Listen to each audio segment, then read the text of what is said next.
And we're off. Good morning folks, how are you all doing? It's the 9th of January. The temperature is equivalent to 3 very well tanned ladies singing, or for those who don't get the reference, 3 degrees. I thought we'd start here. Greenmore Nurseries is closed because they've got a tank. Although I believe it's called a self-propelled gun or self-propelled cannon, I may be wrong, but I call it a tank. And behind me, hang on, let's jump off the bike and I'll show you. Give me a sec. Oh, God, I'm getting old. Hey. Just by here is an armoured car called a scout car, I believe. If I'm wrong, please do correct me in the comments. Right, here we go. We're off out for a play.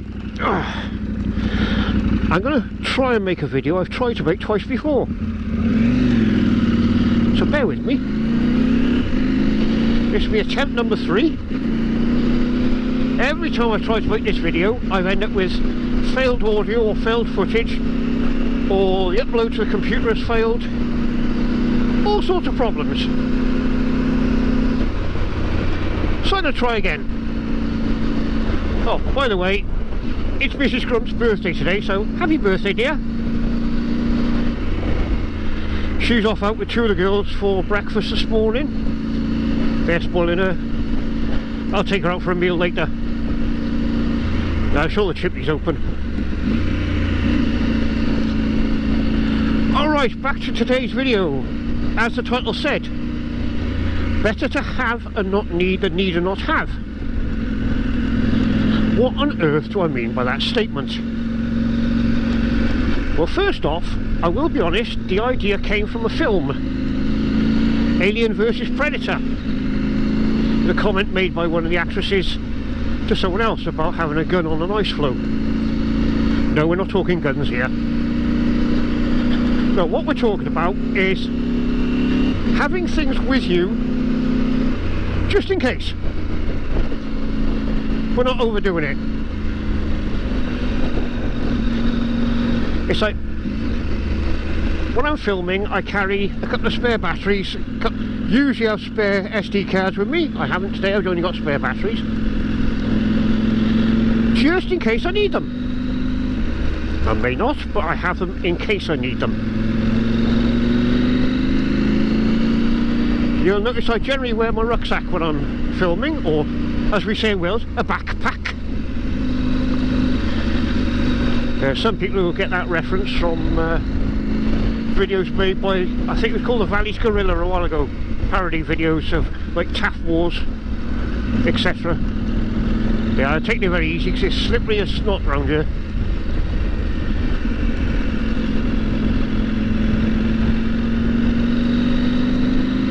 Right, back to said video. Oh, let's hold off for these wagons because they're turning. Let them get out of the way.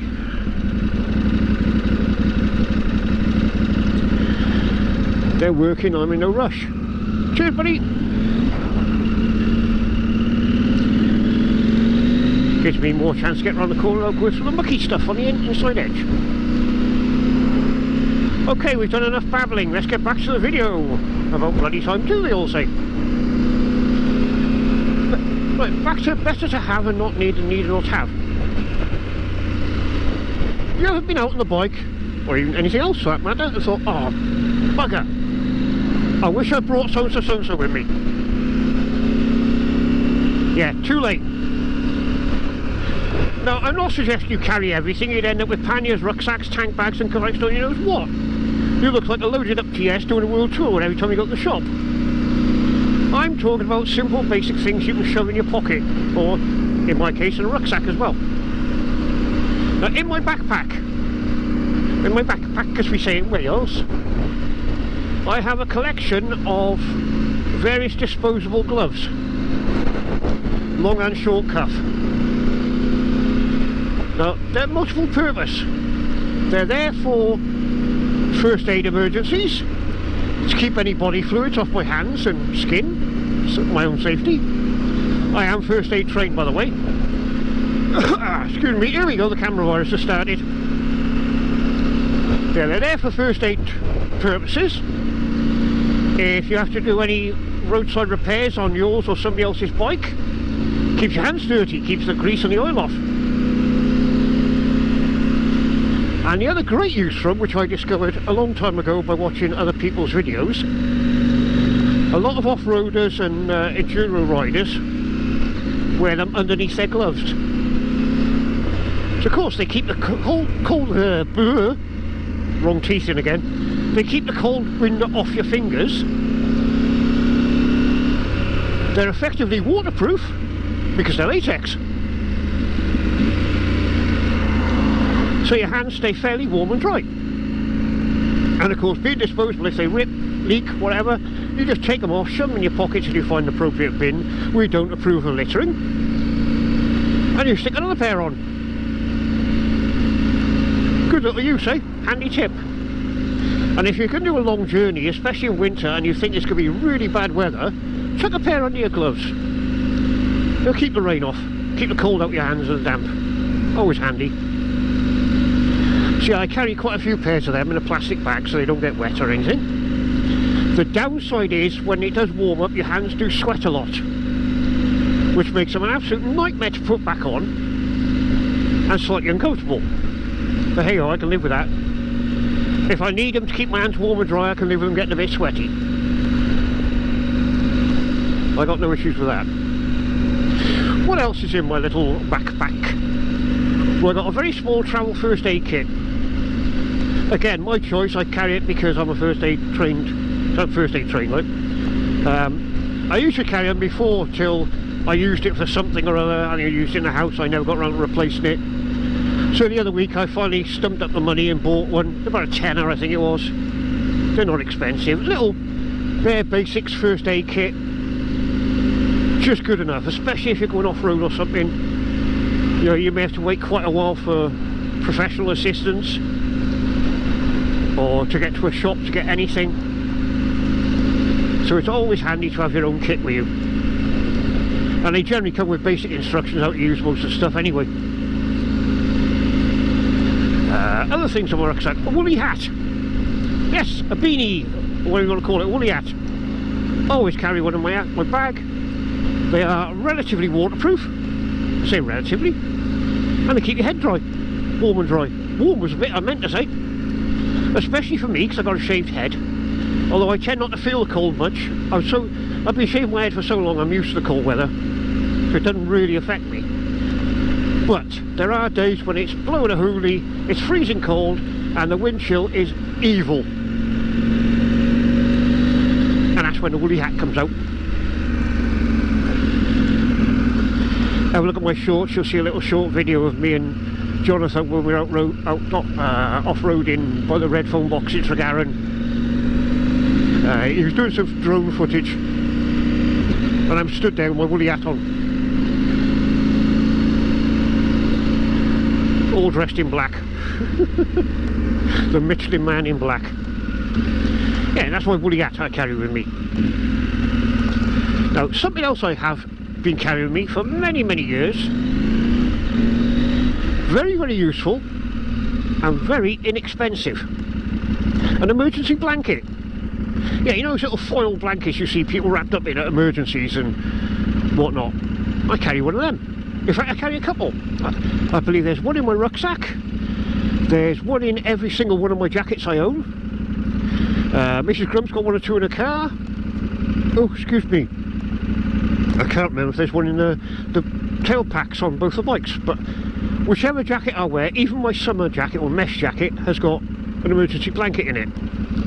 They're only small. I'll stick a photo up.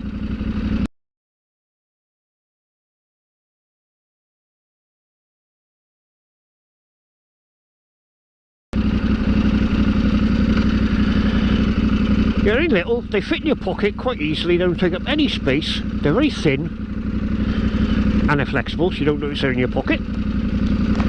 But they're great in an emergency for keeping someone wrapped up. You know, it stops or helps prevent them going into shock, and it could potentially help save someone's life, or at least maintain their welfare, shall we say, until the professionals turn up.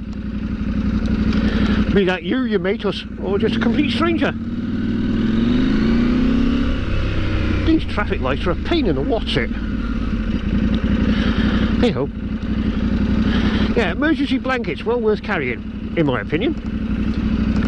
As always, everything in my videos is my opinion, what I think, what I do. I'm not saying you should do it, it's just advice.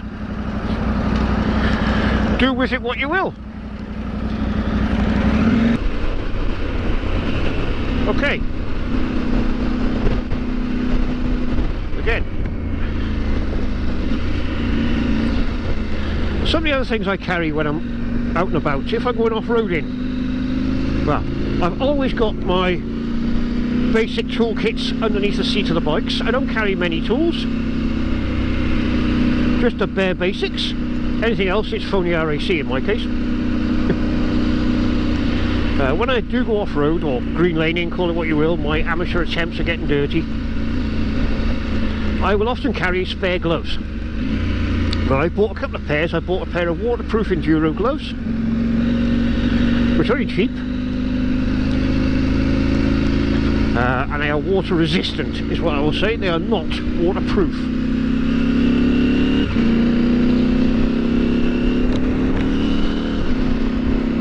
I've also got some motocross gloves,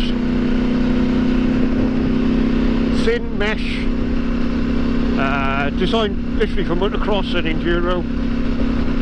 They're great when you're on the trails. Not really recommended for road riding, because I don't think they'd stand up to much if you come off at like 50-60 miles an hour on tarmac. But they're great when you're doing trails and whatnot, because they let air through, let your hands breathe, etc. But what I'll do is I'll wear proper gloves, if you like, be it my Gore-Tex ones in the winter. I've got waterproof race gloves, as they're called, basically just thin long sleeve gloves, but waterproof. Leather gloves, shorty ones for the summer, etc. And I'll wear them to the area we're going off-roading and switch gloves over. The other advantage, of course, being that if your gloves get soaking wet and filthy dirty on the trail, you can put on a nice warm dry pair at the end, so your hands don't freeze.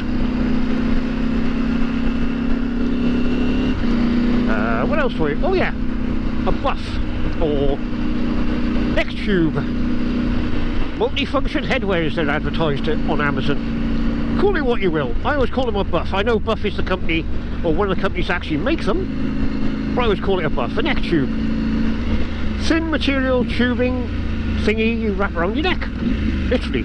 You've probably all got one. And I wear one all year round.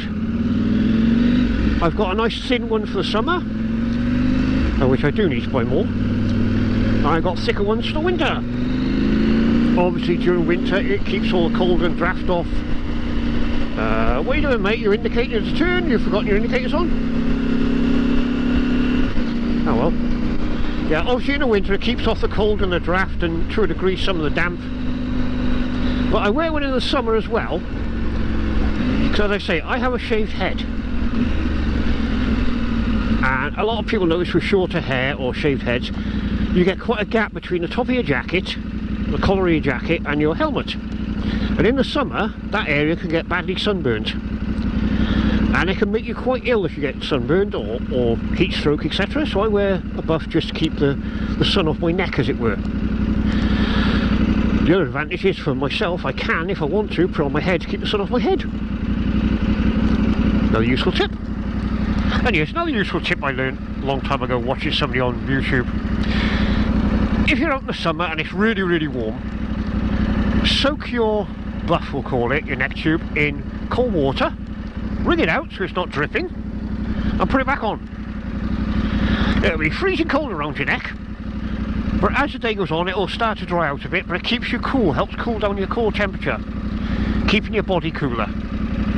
Good idea in really, really hot weather. I had that tip off somebody who does a lot of riding through places like Morocco and such like. Another advantage is to keep the dust off. Keep the dust out your nose and mouth. But not the camera virus. Excuse me.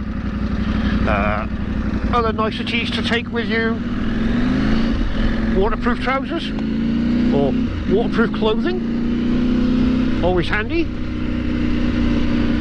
Now I have recently bought some waterproof over trousers. Now they're called MTP Gore-Tex lightweight over trousers, waterproof over trousers.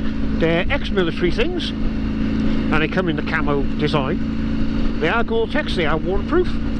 Have a look at my video, Clare Wen Reservoir, myself and Jonathan off-roading. I'll try and put a link up if I remember. You'll see me right through a puddle wearing them. Well, that pair's actually too big, I bought another pair to fit better. But the point is, they are really good waterproof trousers. They're inexpensive, they range from 20 quid to say 40 quid, depending on where you get them and the size you go for. And they are exactly what they say. They're very lightweight and they're very waterproof. You can fold them down to almost shove them in your pocket, which is fantastic. You can get jackets to match as well. I think they range from about 30-40 quid up. But you could fold them down, stuff them in a backpack or a tail pack. They're there if you need them. And if you don't have to wear them. Good, isn't it? The other great thing about those trousers is the zip is the full length of the leg and it's a two-way zip. So you can undo the zip basically your knees or something like I do to put them over your boots and then zip them up, job done, nice and easy. Waterproof socks. Sealskins, for example. That's Sealskins with a Z at the end. There are other makes. They're great. I got a couple of pairs. I got a couple of pairs of Sealskins. I've got an alternative pair, if you like, I bought off Amazon, I think it was. Effectively, they're a sock with a plastic bag over it and another sock over that. But they do keep your feet dry. Do follow the washing instructions, otherwise you'll mess up the waterproofing.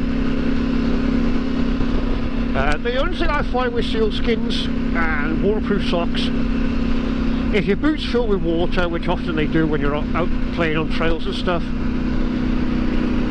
the water does get into the sock itself, but not onto your feet. However, you do end up with quite cold feet. And one thing I cannot stand is cold feet. Now apparently, nasty spill of diesel going on there. Oh, there it is. That's nasty. Don't know if you can see it on the camera.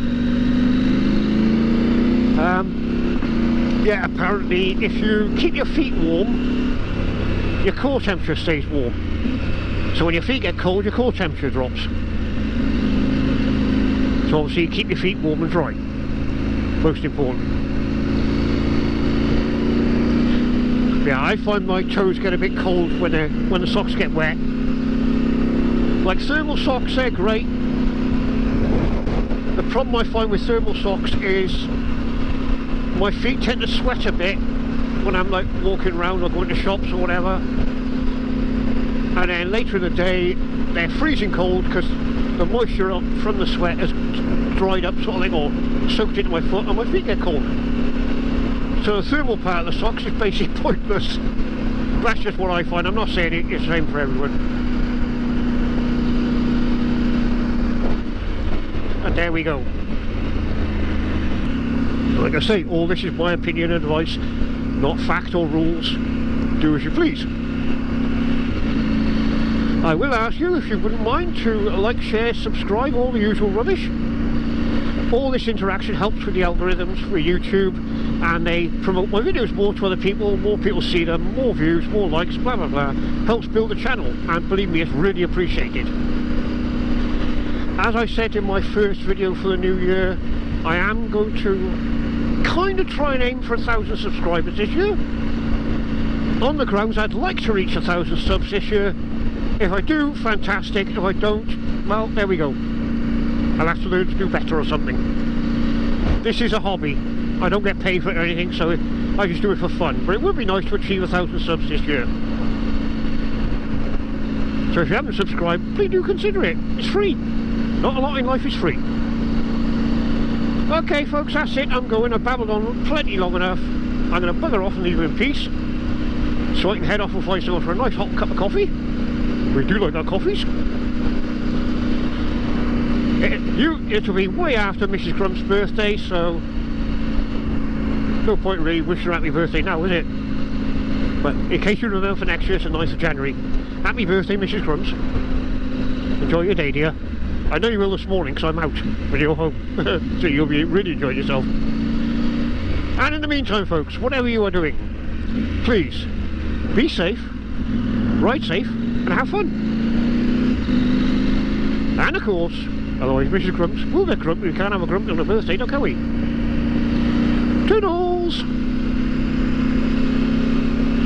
Right, time for a coffee and defrost my frozen digits.